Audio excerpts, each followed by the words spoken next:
आज सकाळी घडलेल्या घटनेने पुण्यातील वैद्यकीय क्षेत्राला मोठा धक्का बसला। ही घटना ऐकूनच तुमच्या अंगावर काटा येईल। पुण्यातील नामांकित दीनानाथ मंगेशकर रुग्णालयाच्या व्यवस्थापनेने पैशांच्या हव्यासापोटी एका गर्भवती महिलेचा जीव घेतलाय। एकीकडे 2 चिमुकल्यांच्या जन्माचा आनंद तर दुसरीकडे आईच्या निधनाने मोठं दुःख। या घटनेमुळे पुणे शहरात तीव्र संतापाची लाट उसळली आहे। ही घटना फक्त एका रुग्णालयापुरती मर्यादित नाही बरं का, तर आपल्या आरोग्य व्यवस्थेतील एका काळ्या बाजूचा उलगडा करते। मोनाली उर्फ तनिषा भिसे या गर्भवती महिलेला प्रसूती वेदना सुरू झाल्या तेव्हा तिच्या कुटुंबियांनी त्यांना तातडीनं दीनानाथ रुग्णालयात आणलं। मात्र रुग्णालयानं उपचारापूर्वी तब्बल 10 लाख रुपयांची मागणी केली। महिलेच्या पतीनं तात्काळ 2.5 लाख रुपये भरण्याची तयारी देखील दर्शवली, परंतु रुग्णालय प्रशासनानं या विनंतीकडे पूर्णपणे दुर्लक्ष केलं। याच दरम्यान महिलेची तब्येत अधिकच बिघडली।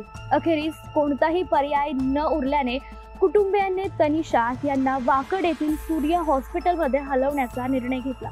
मात्र वेळेत रुग्णवाहिका उपलब्ध न झाल्याने ते खासगी वाहनाने रुग्णालयात त्यांना न्यावं लागलं। सूर्य हॉस्पिटलमध्ये सिझेरियन शस्त्राद्वारे तनिषा यांचा त्यांनी 2 गोंडस मुलांना जन्म दिला। त्यावेळेस त्यांना दुसऱ्या रुग्णालयात नेण्याचा सल्ला देण्यात आला। जवळच्या मणिपाल रुग्णालयात दाखल करेपर्यंत खूपच उशीर झाला होता आणि तनिषा यांचा जागीच मृत्यू झाला। एकीकडे 2 चिमुकल्यांच्या जन्माचा आनंद तर दुसरीकडे त्यांच्या आईच्या निधनाने मोठं दुःख। या दुहेरी आघाताने भिसे कुटुंबियांवर दुःखाचा डोंगर कोसळला। दीनानाथ रुग्णालयाने दाखल केलेल्या असंवेदनशीलतेमुळे एका तरुण आईचा जीव गेलाय, असा आरोप त्यावेळी कुटुंबियांनी केलाय। या घटनेमुळे पुणे शहरात एकच संतापाची लाट उसळली आहे। रुग्णालयाच्या विरोधात कठोर कारवाई करण्याची मागणी यावेळी सगळ्यांकडून करते।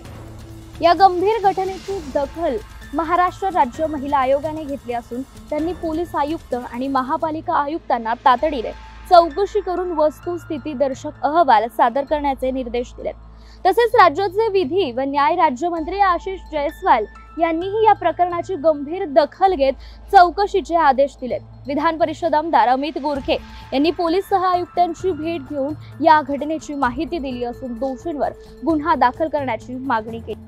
या दुर्दैवी घटनेमुळे दीनानाथ रुग्णालयाच्या कार्यपद्धतीवर आणि खासगी रुग्णालयांच्या मनमानी कारभारावर पुन्हा एकदा प्रश्नचिन्ह उभे राहिलेत।